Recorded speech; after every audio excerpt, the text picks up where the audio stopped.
where I would like to go is I would like to be what Dave Ramsey is to debt. I would like to be to growing your personal wealth for the purpose of creating generational wealth. And what's interesting is that my friend Jordan Ostroff, who's got a small group of lawyers that he, created a community around, and I'm in there, that, they read a book every month.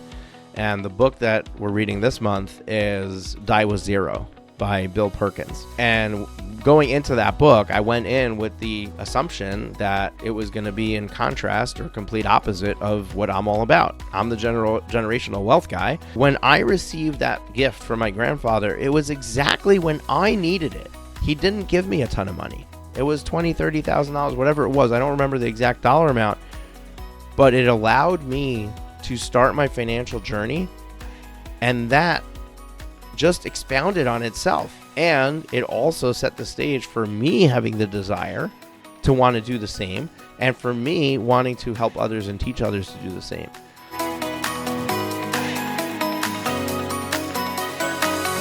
Well, hello and welcome to the Profit with Law podcast.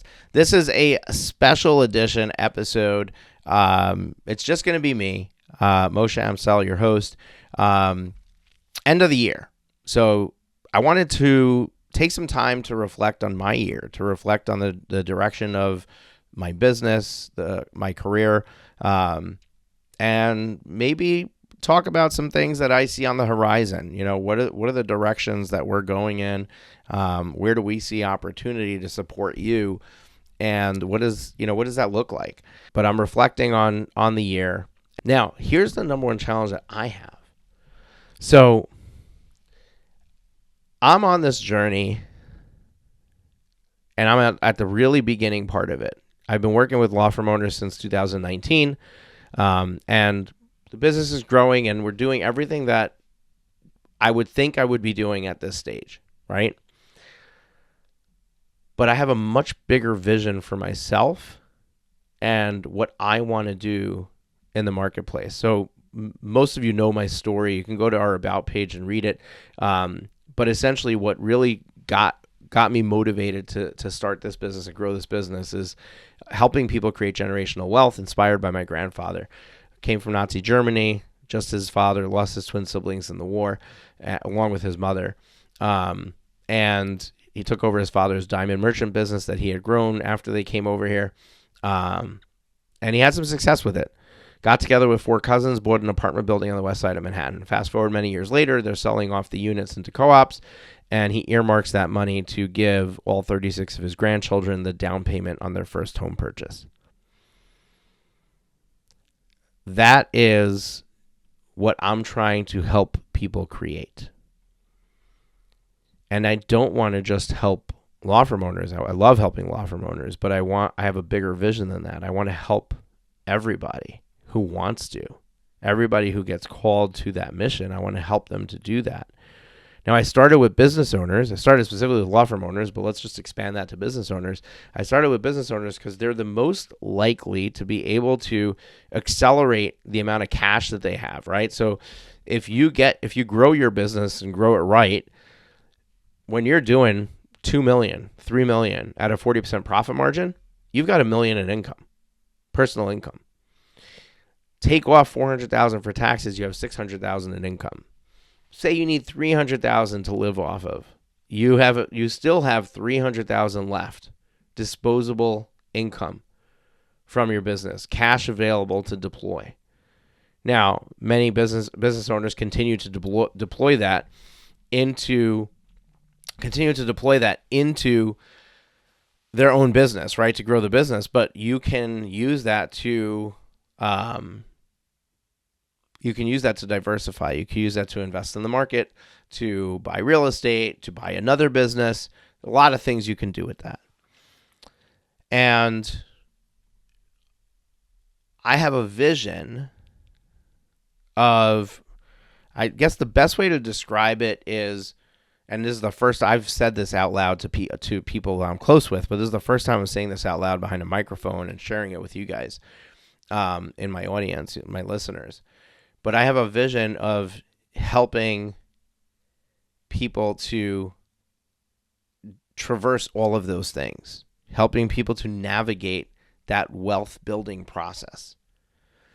And I started with business owners because I think they're the most primed to do it. But I also think that there's plenty of people out there who can just continue to elevate themselves in their career and save money and invest that money. And over time, it doesn't take that long. Like you can look at,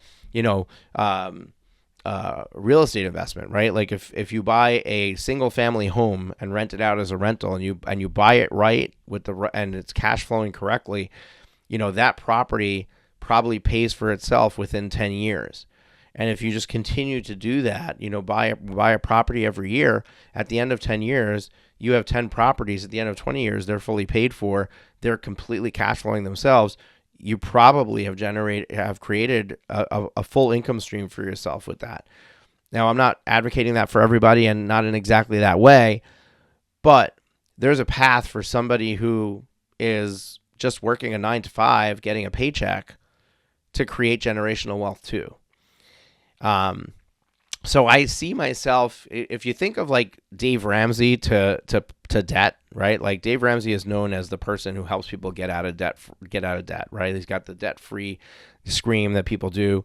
And I listened to Dave Ramsey for a long time, and there was a point in my life where, because of my obligations with child support not being changed and my income significantly dropping, that I amassed a lot of debt, and ultimately was under the crushing weight of that and had to file bankruptcy. And during that whole process and during that whole time, I was an avid listener of Dave Ramsey. Now, I don't completely, like, I'm not a complete Dave Ramsey fan, because I believe in borrowing money to grow your business and doing it in the right way, getting capital, which he does not believe in. But my point wasn't to focus on Dave Ramsey. My point is that he's not well known for helping people beyond that, right? Like after you're debt free and you want to amass wealth, it's kind of an afterthought in his book, right? Where he talks about, hey, just put money into the market, earn 12%, and you're done. Which 12% maybe some people can do, maybe not. I mean, we happen to be in a bull market where you should be doing more than 12%. But the market's not the be all and end all of where you should park money and let it grow. There's a lot of other opportunities out there. So I kind of see myself at the trajectory that I would like to be on, and where I would like to go is I would like to be what Dave Ramsey is to debt. I would like to be to growing your personal wealth for the purpose of creating generational wealth. And what's interesting is that my friend Jordan Ostroff, who's got a small group of lawyers that he created a community around, and I'm in there. They read a book every month, and the book that we're reading this month is Die with Zero by Bill Perkins.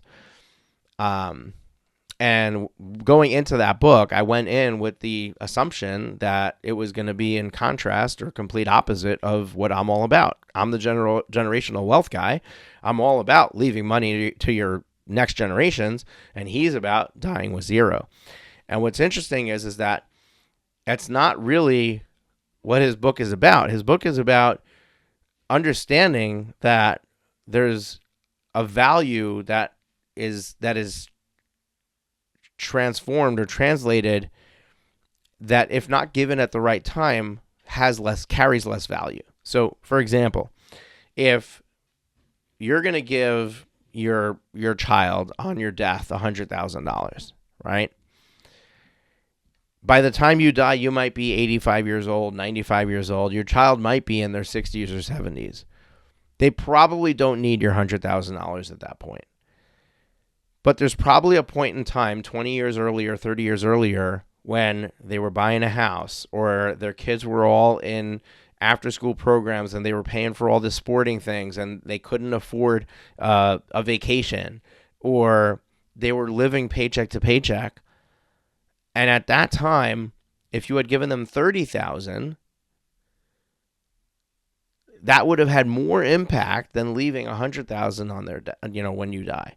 So his concept is that you should be very intentional with the money that you are amassing and the money that you're spending, so that you are living your fullest life. You're not saving all this money for retirement, and then you can't do things anymore that you want to do, right? Like if you want to go bungee jumping in the Grand Canyon, you're not going to do that when you're in your 70s. Most people. There are some really fit 70-year-olds that maybe they will. But most people are not bungee jumping in the Grand Canyon when they're 70. But if those are the types of things on your bucket list and you're waiting for retirement to do them, you're missing your opportunity. So that's the premise of his book, Die with Zero. And I really loved listening to it. It was very insightful to me. It made me think of things a little bit differently than I'm already thinking about them. But it also made me think more intentionally about what I'm creating, and thinking like my experience with my grandfather, it was generation skipping, right? He helped his grandchildren. When I received that gift from my grandfather, it was exactly when I needed it.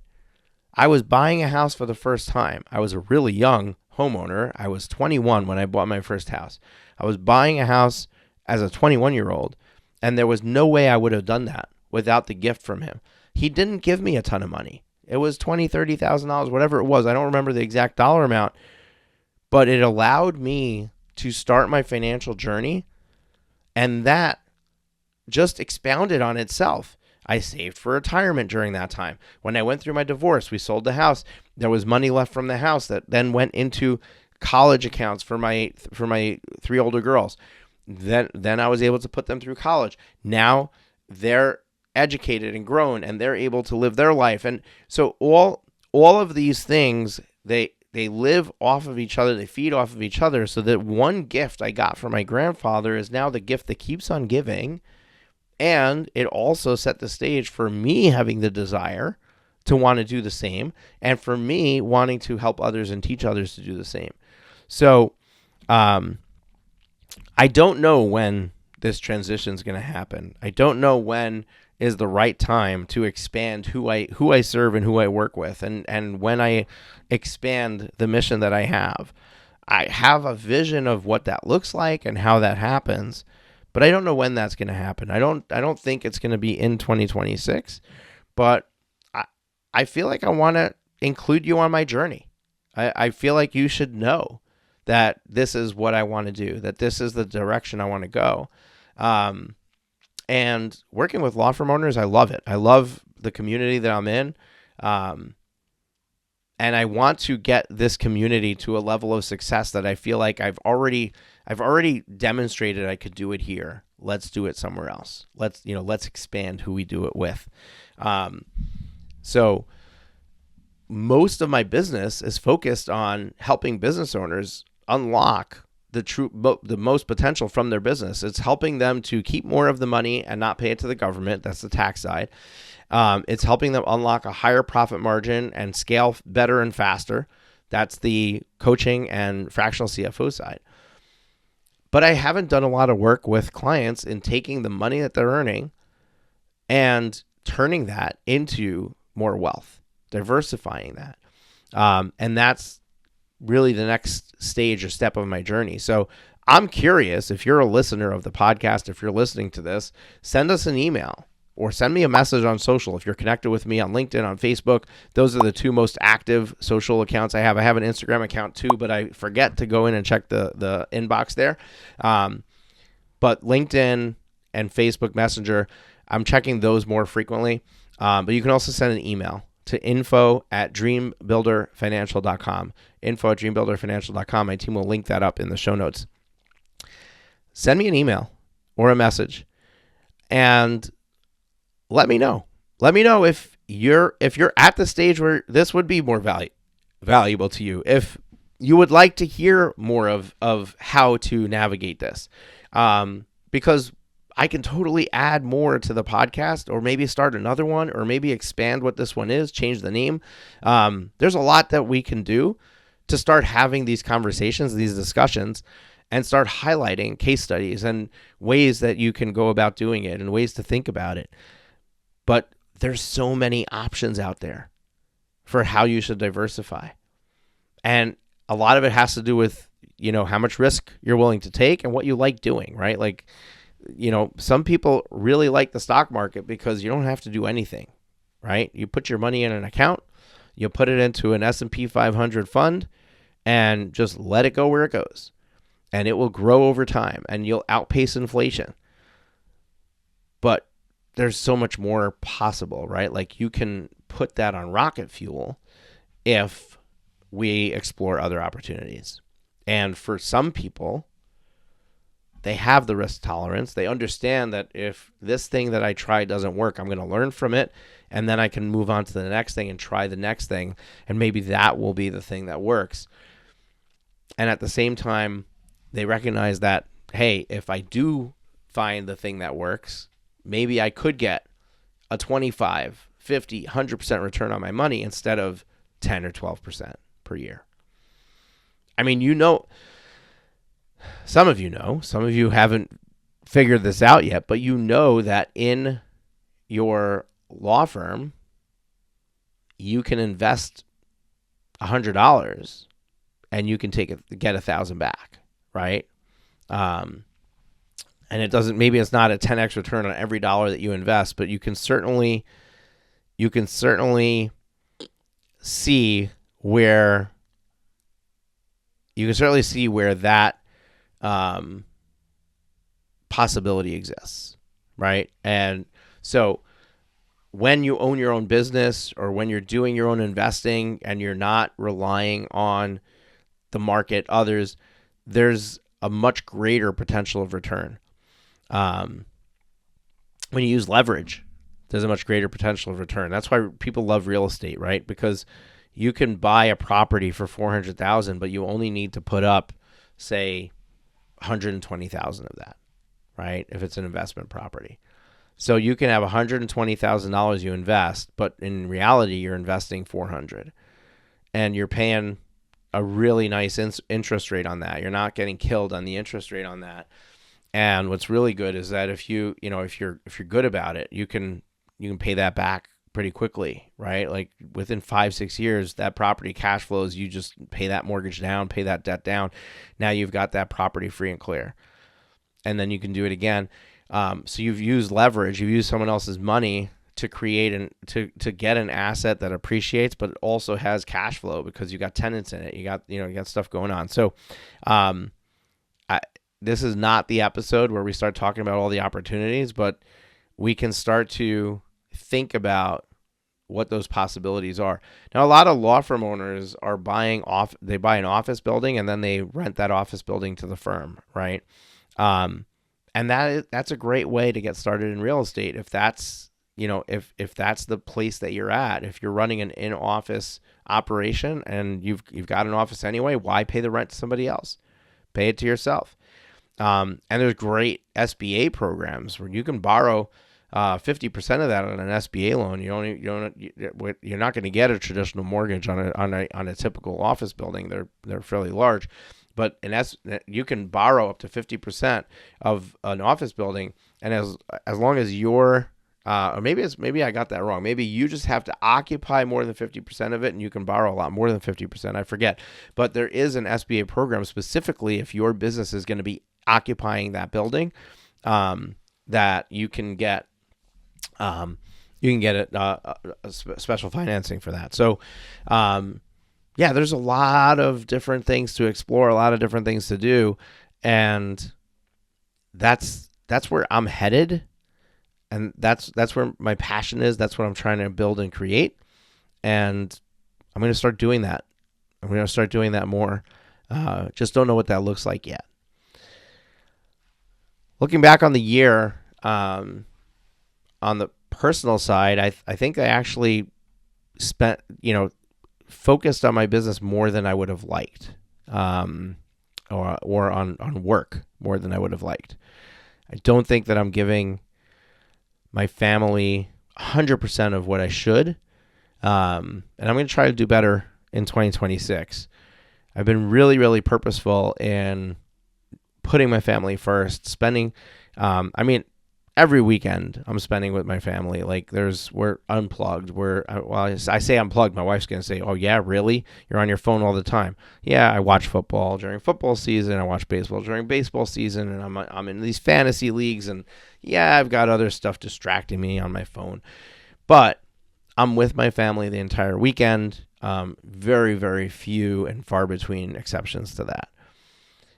It's during the week where I could really use a little bit more. I've relaxed my boundaries a bit, and that doesn't mean that I didn't create my schedule around.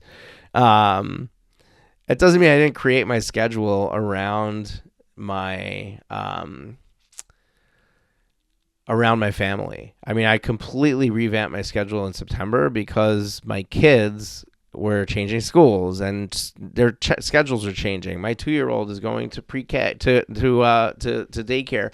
My 4-year-old is going to pre-K.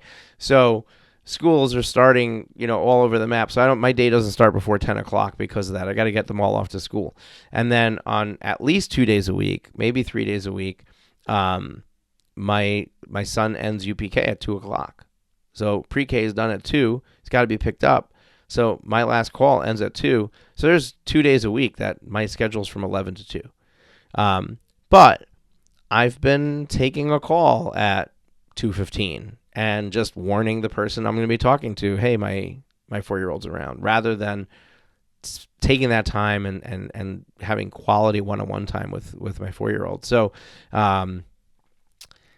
I definitely, I always want to talk the talk, walk the walk, right? Like I want to be transparent and honest, and I want to model what I believe is possible for my audience, my listeners. But I've kind of allowed some of that creep to happen, and I'm noticing it, I'm recognizing it, and I'm going to do better. And I hope that you can look at your own situation and see where the opportunities are, see where we could do better. And, just that's all you can ask of yourself, is to recognize and to try, and show up in a better, more meaningful way. I'm out of time on this recording. Probably going to record some more because I don't think I got everything I wanted out there, but I will say this.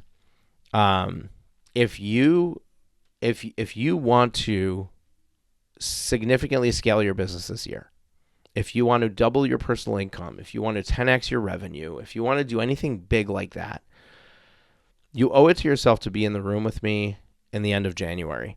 It's 2 days. It is not a meet and greet conference. It is not, I'm going to have a bunch of speakers. It is just me. You are getting me for 2 days. It's January 26th, 27th. My team will link it up in the show notes. I don't think that we have I think we have an easy URL, but it's too long anyway. So I'm going to throw one out here, and then my team will have to just make the redirect for it. So go to profitwithlaw.com/2026. profitwithlaw.com/2026. And that will redirect you to the Make 2026 Your Best Year Ever workshop. It's a 2-day event. Your commitment to joining me in that room. Yeah, I understand. You need to unplug for 2 days. You need to fly into New York or drive into New York, depending on where you are, or New Jersey. It's Montville, New Jersey. It's about a half hour from Manhattan. You got to come in to town, and you got to spend 2 days with me. But the result of doing that is literally going to give you the recipe. It's going to give you the playbook. It is going to give you the instructions that you need to do what you want to do in your business. Whether it's more revenue, whether it's more profit, whether it's more time at home, whatever you want to create at the end of 2026, you can have. You can literally have it.